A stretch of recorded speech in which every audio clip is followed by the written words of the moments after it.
La meilleure façon de trouver du travail, c'est de le créer soi-même.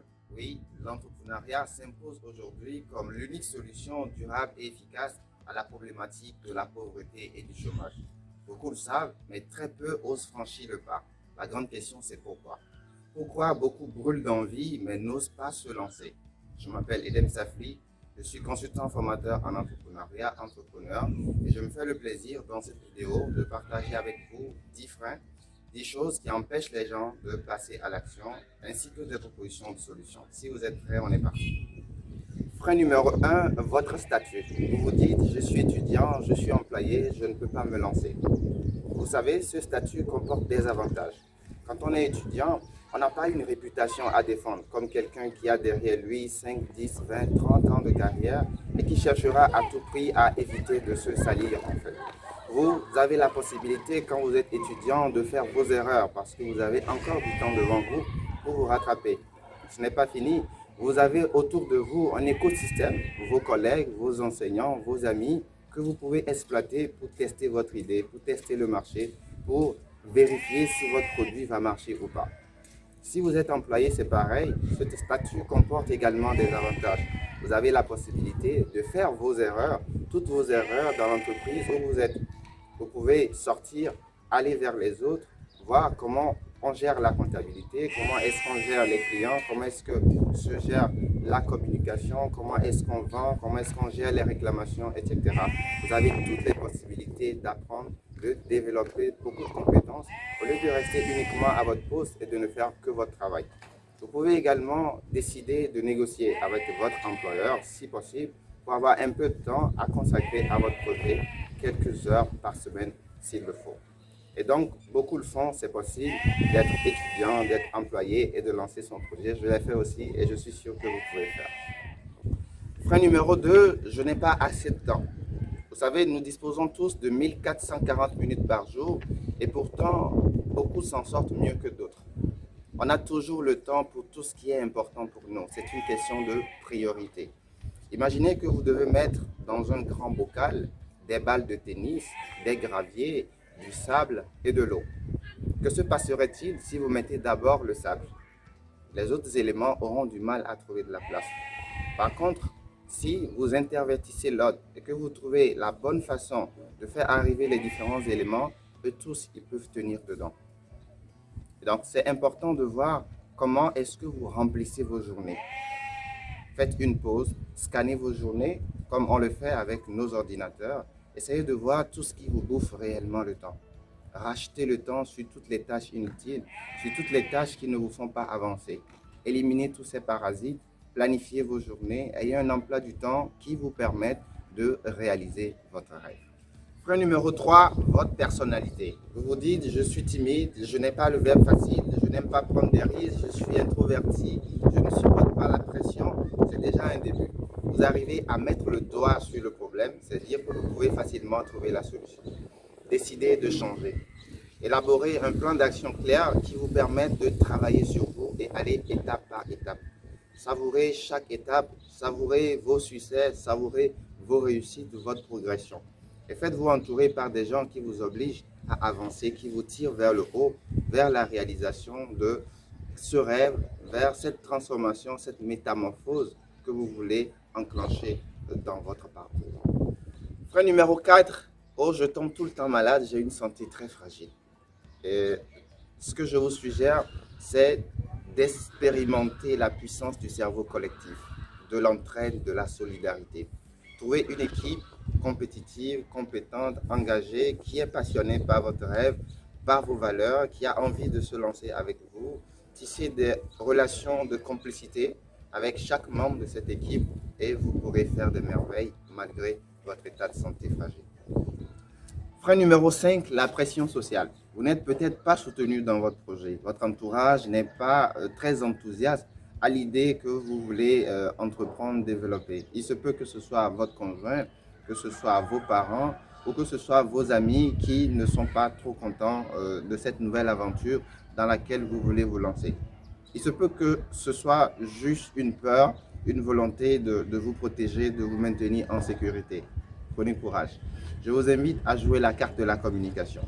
Essayez de leur expliquer très clairement et profondément en quoi cette idée, ce projet, cette aventure vous tient à cœur, en quoi cela va contribuer à vous rendre beaucoup plus heureux. Et qui sait, vu qu'ils tiennent à votre bonheur, ils vont sûrement faire de leur mieux pour vous pousser à avancer. Et surtout, quand les retombées positives, les bons fruits de ce projet, de cette aventure vont commencer par tomber, ils auront davantage de force pour vous donner du courage, du soutien pour avancer.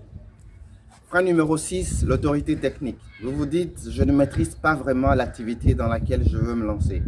Eh bien, si vous ne maîtrisez pas le secteur d'activité ou le cœur de métier, il faut aller se faire former. La formation et l'information sont incontournables pour la réussite de votre projet. Qui veut aller loin ménage sa monture. Prenez donc le temps d'apprendre, de suffisamment maîtriser le processus qui vous permettra de créer de la valeur et de garantir le succès de votre projet. Mais ne passez pas toute votre vie à apprendre. L'essentiel n'est pas de tout savoir, mais de savoir où tout se trouve. Accumulez la réserve de puissance, de connaissances techniques qu'il faut pour vous lancer et décoller.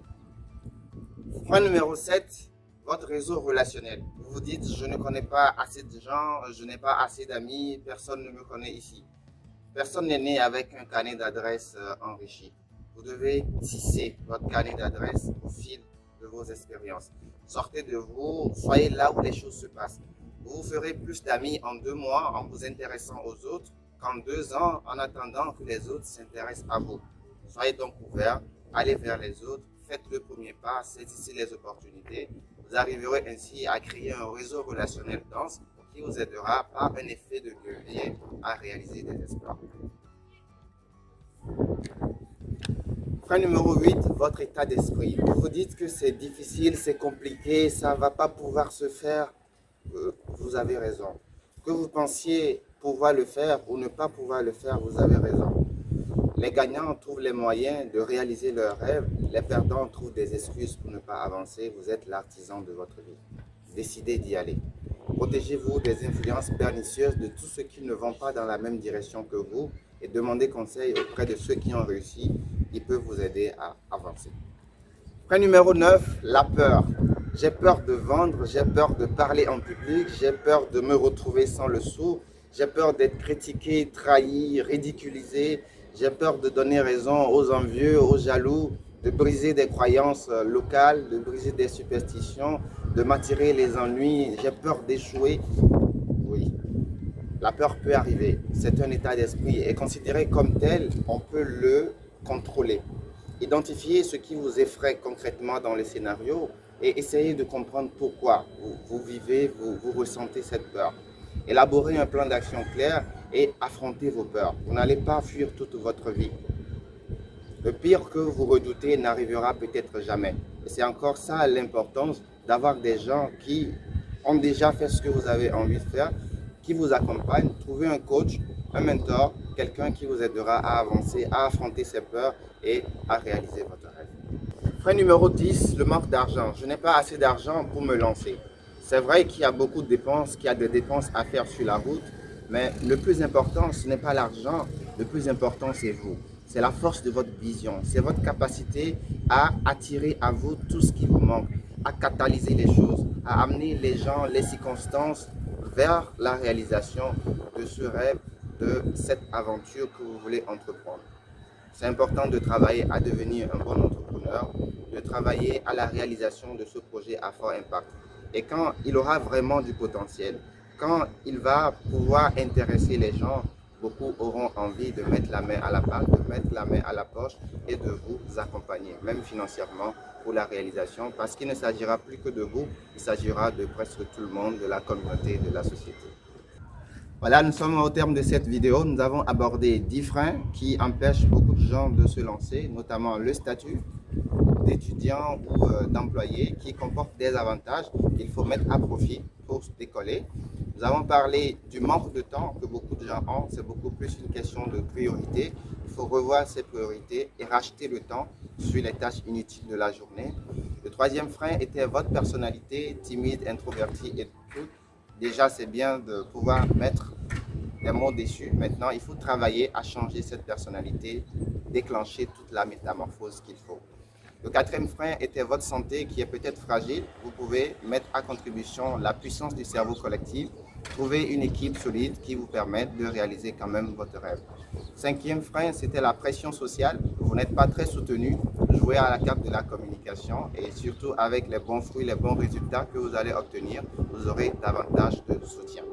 Frein numéro 6, autorité technique. Vous ne maîtrisez pas assez le secteur ni l'activité. Faites-vous former, faites-vous informer, faites-vous accompagner. Ça va le faire.